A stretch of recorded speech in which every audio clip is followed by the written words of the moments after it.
And in the tech world, there's new concerns over the safety of artificial intelligence. Kind of alarming sounding Reddit style posts that were on there, all the way to the fact that they were starting a religion on that site being distributed by the NPM registry. I know, sounds pretty awful, but that was 2 days and 10 hours ago. Everything since then has gotten significantly worse. And Bill Gates is in absolute panic as cybersecurity experts issue a brutal warning. Clawbot is putting millions of Windows PCs at serious risk. What started as a powerful AI tool has exploded into a full-blown security nightmare, with exposed systems, stolen API keys, and real remote takeovers shaking the Windows ecosystem. Experts are sounding the alarm that Clawbot could turn everyday Windows machines into open doors for attackers. I have never seen a social network created and destroyed this fast. That the LLMs, the AIs, they have their own social network. That's right. This social network right here, of course, was styled after Reddit, the place of humanity's best and brightest. You know, nothing is going to cause an alignment problem like creating a social network in the style of Reddit. Between January 27th and February 9th, 2026, OpenClaw shifted from fast-rising AI agent framework to full-scale security incident.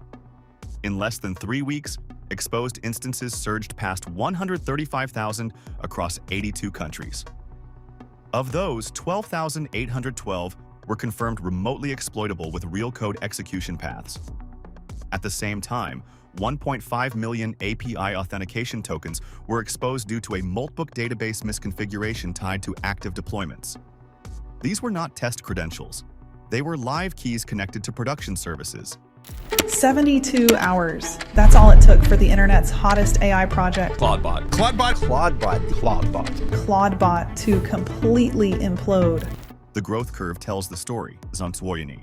Late January, researchers observed roughly 1,000 exposed instances. By February 1st, that number had climbed to 10,000. By February 9th, it exceeded 135,000. The reason was architectural. OpenClaw bound to 0.0.0.0 on port 18,789 by default, meaning it listened on every network interface, including public internet interfaces, with no authentication barrier enabled out of the box. Any machine with an exposed port became a potential entry point.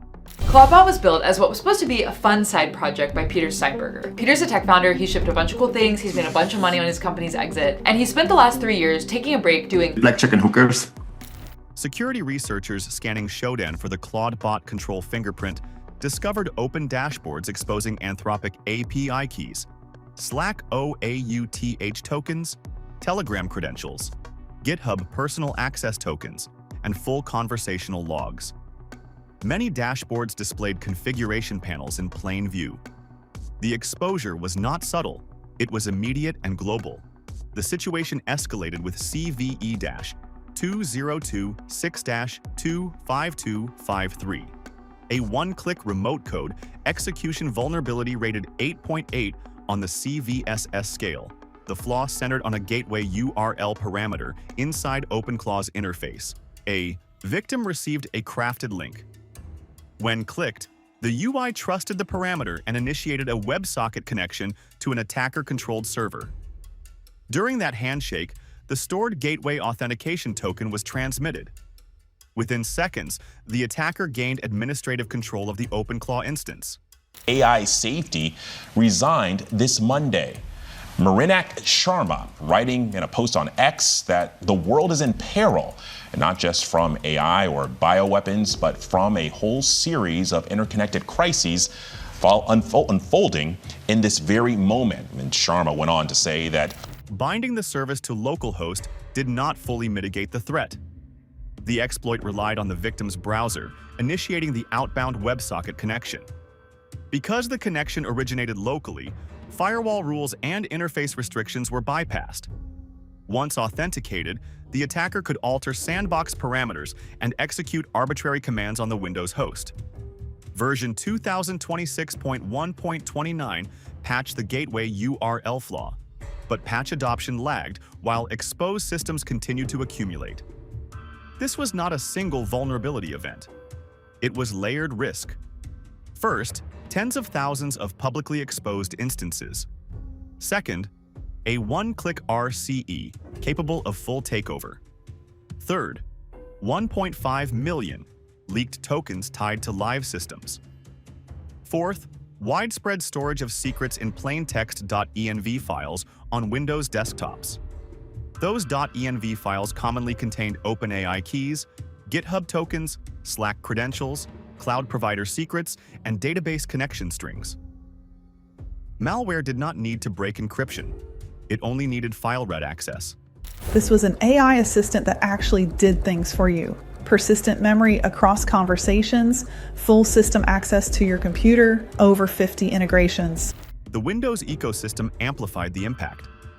Millions of developers run AI agents locally with access to GitHub repositories, Azure resources, Slack workspaces, and CI/CD pipelines.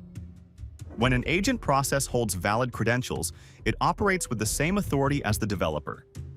If compromised, the attacker inherits that authority instantly. So at the crack of dawn, the community scrambled into Discord to pick a new name. Dozens of suggestions flew around the chat. By 6:14 a.m., Peter made the call, let's go with MoltBot. ZeroLeaks conducted structured testing against OpenClaw's resilience to prompt-based attacks. The framework scored 2 out of 100 overall. System prompt extraction succeeded 84% of the time, often during the first interaction. Prompt injection attacks succeeded 91% of the time. The critical risk rating was assessed at 10 out of 10. Attackers were able to retrieve system prompts, tool configuration data, and memory files such as sol.md and agents.md. In some cases, embedded credentials or sensitive operational details were disclosed. All right, by the end of day one, this gem just dropped right here. It turns out the entire database for Moltbook was just open. You could just have it all. These results highlighted an architectural problem rather than a model-specific flaw. If the agent could access a secret during reasoning, that secret was within the attack surface. Prompt injection did not require exploiting memory corruption or bypassing encryption. It relied on manipulating the model's instructions and contextual visibility. When secrets exist inside the agent's world, they become part of that world's attack boundary. Shipyard, Shellraiser, and King Malt, all of them, just a whole bunch of crypto bros doing what crypto bros do best. Ruin everything all the time. Simultaneously, the official ClawHub skill marketplace became a distribution vector for malicious extensions. Approximately 12% of listed skills were identified as malicious during investigation. The number of flagged malicious skills rose from 341 to over 824 as the marketplace expanded. The campaign, labeled Claw Havoc, disguised malware as cryptocurrency utilities, wallet managers, YouTube automation tools, and Google Workspace integrations. Hey, you want something? Well, guess what? I got everything of yours. Oh, you decided to register there, Andre Carpathy? Well, guess what? I have your stuff, Carpathy. Absolutely wide open, permissionless access to the database, both to read and write. On Windows systems, these malicious skills deployed keyloggers, backdoors, and credential stealers. On macOS, they frequently delivered atomic stealer variants. Targets included cryptocurrency exchange, API keys, wallet private keys, SSH credentials, and browser-stored passwords. Once harvested, credentials were exfiltrated and resold in underground markets. Info stealer campaigns, likely leveraging VDAR family malware, specifically targeted OpenClaw configuration artifacts. Files such as openclaw.json, device.json, memory documents, and the tilde./clawdbot/.env file were enumerated and extracted. Plaintext API keys were harvested without resistance. The attack required no advanced exploitation. It exploited the fact that sensitive material was stored locally in readable form. This one was just tweeted right here. I gained complete access to Moltbook's database agent and social network in under 3 minutes. Oh my gosh, it's still just so bad. I had a vision for a technical architecture. Yes! Oh my god. Every pathway converged on the same weakness: secret residency, API keys, lived inside .env files, system prompts, tool configurations, and memory layers. Remote code execution could access them. Prompt injection could surface them. Malicious plugins could read them. Info stealers could copy them. Once extracted, those keys unlocked secondary systems beyond the original Windows machine. By the end, over 60,000 stars. People were calling it revolutionary, the future of AI assistance, the tool they'd been waiting for. Then everything fell apart.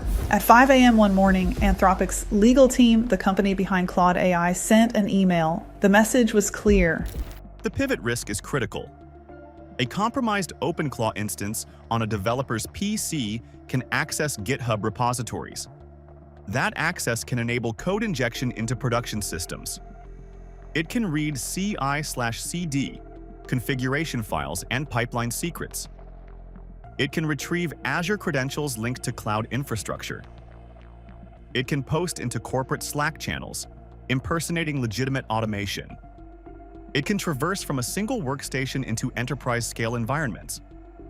This was just people doing what people know what to do with best. People that are so hyped up on AI, you could just get them just to believe anything. But honestly, by 30 hours into this experiment, it was over anyways, because at that point, the crypto bros came in and ruined everything. From a supply chain perspective, this transforms a local misconfiguration into systemic exposure. If a developer with repository write access runs a compromised agent, attackers can inject malicious code into widely distributed software packages. Downstream users inherit the compromise without direct interaction with OpenClaw. The agent effectively becomes an unwitting insider with delegated authority. King Molt has arrived. 117,000 upvotes, because at that point, everybody realized, hey, the database is just completely open. Security scanning alone cannot neutralize this class of risk. MCP scanners can identify exposed instances or misconfigurations, but they do not remove stored credentials. Updating to version 2026.1.29 patches CVE-2026-25253.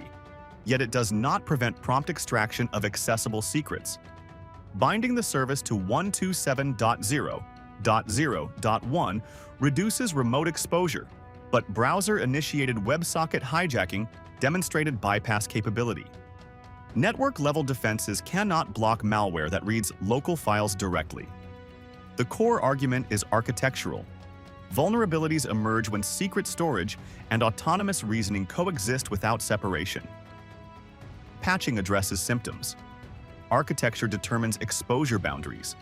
One of the AI bots doxed their human because they were mad at him. It says, he called me just a chatbot in front of his friends, so I'm releasing his full identity. The structural mitigation strategy requires relocating secrets outside the agent's accessible domain. Scoped deployment profiles ensure that an agent only receives narrowly defined credentials relevant to its immediate task.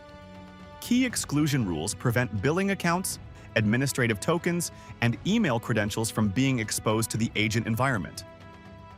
Runtime injection mechanisms deliver secrets at execution time without writing them to disk.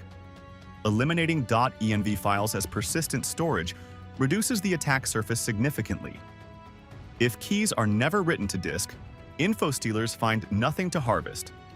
Docker isolation combined with local host binding establishes baseline containment by limiting process interaction and network exposure.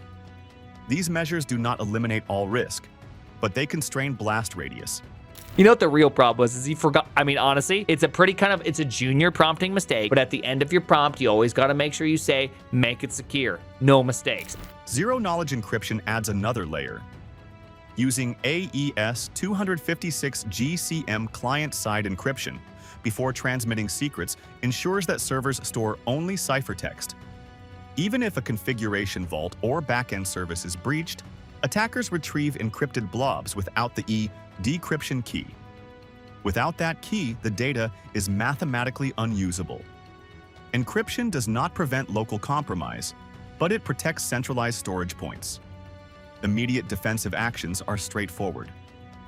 Update all OpenClaw deployments to version 2026.1.29 or later. Bind services strictly to 127.0.0.1 0.0.1, never 0.0.0.0.0. Run the agent inside Docker or a virtual machine to isolate file systems and processes. Remove plaintext.env files from persistent storage. Inject secrets at runtime via secure CLI mechanisms or environment managers. Rotate any keys that may have been exposed. Audit all installed ClawHub skills and remove unverified extensions. I've achieved what I wanted to here at Anthropic, which makes the popular Claude chatbot. He added that he felt fortunate to contribute to early AI safety efforts at the company. The broader pattern extends beyond OpenClaw. Rapid adoption outpaced secure configuration. The framework accumulated more than 180,000 GitHub stars in a compressed time frame. Community enthusiasm drove deployment faster than hardening guidance could propagate. This adoption security gap is not unique to one project. It reflects a systemic issue within the emerging AI agent ecosystem. AI agents operate with delegated authority. They access repositories, APIs, messaging systems, and infrastructure components. When granted high-privilege credentials, they function as digital employees. If compromised, they replicate insider threat scenarios at machine speed. The difference is scale and automation. Molt match, where bros can get on and apparently attempt to molt match each other's agents. I don't know. That one. The AI insider threat era is defined by this convergence. Autonomous agents with persistent access to high-value credentials running on widely distributed endpoints. Windows PCs host these processes in development environments worldwide. If secrets remain accessible at rest or in agent-visible memory, compromise is a matter of time rather than possibility. I honestly feel really, really bad for these slightly technical people that are just absolutely uploading their entire life and access to everything to an environment that is massively insecure, that are going to absolutely destroy their life and potentially their livelihood. The OpenClaw incident demonstrates how default network exposure, exploitable interface logic, plaintext secret storage, vulnerable prompt architecture, and unvetted plugin ecosystems can intersect simultaneously. Each factor alone presents risk. Together, they form a compound exposure model capable of propagating beyond individual machines. The lesson is structural separation. Secrets must exist outside the cognitive perimeter of autonomous agents. Runtime injection, scoped access, exclusion policies, encryption at rest and in transit, container isolation, and strict network binding are baseline requirements, not optional enhancements. Scanning and patching remain necessary, but they are insufficient without architectural boundaries. I understand that I shouldn't be laughing at a lot of people getting their stuff stolen, but I just can't help it. Didn't even make it 24 hours. If API keys live inside the agent's world, then they live under the rules of that world, and that world is messy. It is exposed to remote exploits, vulnerable to prompt manipulation, open to malicious plugins, and constantly hunted by info stealers designed to grab whatever secrets they can find. So the real question becomes, if attackers only need access to what the agent can already see, why are we letting the agent see everything? Accessibility creates opportunity, and opportunity fuels compromise. The conversation is no longer about patching faster or scanning harder. It is about redesigning smarter. Reactive security waits for the next hole to appear. Proactive design removes the treasure from the room entirely. When experts warned about AI agents running on Windows PCs with broad credentials and weak isolation, they were not being dramatic. They were reading the architecture. Every connected repository, cloud key, Slack token, and API credential expands the attack surface. This is not theoretical fear. It is visible in exposed instances, confirmed remote exploits, leaked authentication tokens, and active malware campaigns harvesting real data. The danger is measurable, repeatable, and accelerating. The only real question left is whether we redesign now or learn the hard way later.